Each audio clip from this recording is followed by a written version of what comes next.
Matchday 12 at Euro 2024 would see the final two matches of both Group C and Group D play out with high energy and intensity. From the Netherlands versus Austria, France versus Poland, Denmark versus Serbia, and England versus Slovenia, this gigantic day of football would be full of drama and excitement from start to finish. Here's everything that happened today at Euro 2024.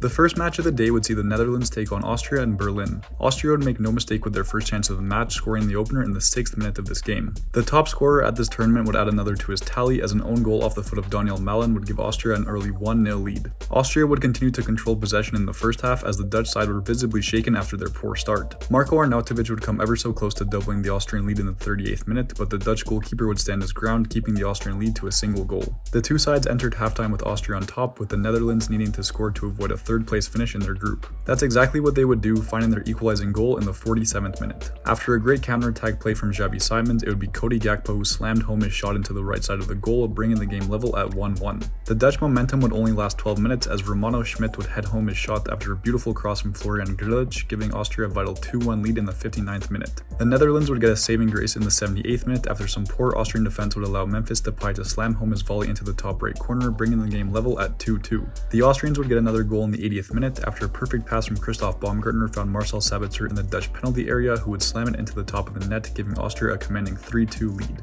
The Dutch would give it their all for the last few minutes, but Austria would come away with a 3-2 win in a superb performance from their side. After the final whistle, it would be Austria who would come out on top of Group D, while the Netherlands would have to settle for a third-place finish. The second match of the day would see France face off against Poland in Dortmund. Poland's keeper would be put to the test right from the start, as two great saves on Theo Hernandez and Ousmane Dembele would keep the score level at 0-0. Kylian Mbappe would come ever so close to scoring just before halftime, but another great save from Lukas Skorupski would deny the masked striker, keeping the game level at 0-0 going into halftime. France would open the scoring just 11 minutes into the second half after a challenge on Dembele in the Polish penalty area would lead to a Kylian Mbappe penalty shot, which would easily find the back of the net. Poland's best chance of the game would come in the 76th minute after Karol Swiderski would be fouled by Dayo Upamecano in the French penalty area. After Robert Lewandowski's initial penalty was saved, it would have to be retaken, and the Polish target man would have no problem slotting a shot into the left corner, bringing the game level at 1-1. Poland would try their hardest to get another goal, but the match would finish level at 1-1, which would see France go through to the knockouts while Poland would be sent home. After a roller coaster ride ending to Group D, this is how the standings would finish. Austria would top the group with 6 points, France would settle for second place with 5 points, the Netherlands would find themselves in third place with 4 points, and Poland would finish at the bottom with 1 point.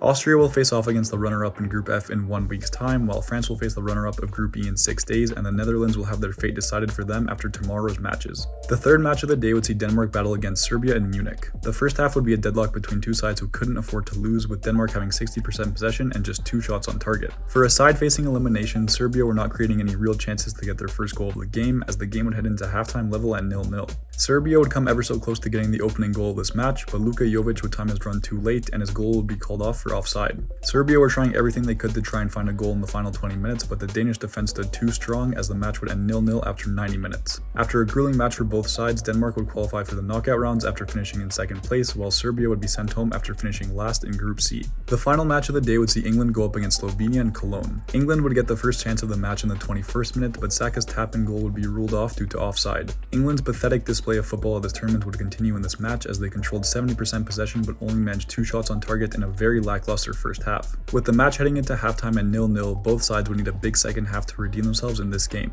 Neither team would manage to make anything serious of the few chances that arose in the second half, which would be reflected in the stat sheet. In a match where England literally controlled 3/4 of the possession, they only managed 4 shots on target, committed 11 fouls, and didn't even reach an XG value of over 1. Credit to Slovenia for holding the tournament favorites to a draw, but an inexcusable performance from England would see this match finish as a 0-0 draw. After a truly lackluster ending to Group C, this is how the 4 teams would line up. England would finish on top with 5 points, Denmark would squeeze their way into second place with 3 points, Slovenia would come away with a third place finish with 3 points, and Serbia would fall to the bottom of the group with 2 points. England will have to wait to see who they'll face in the round of 16, Denmark will go up against host nation Germany in 4 days' time, and Slovenia will also have to wait to see who they will face in the next round. But what did you think of Matchday 12 at Euro 2024? Let me know in the comments below, as well as your predictions for the rest of the tournament. Make sure to leave a like and subscribe to the channel for more football content, tier lists, and everything in between, and as always, I'll catch you next time.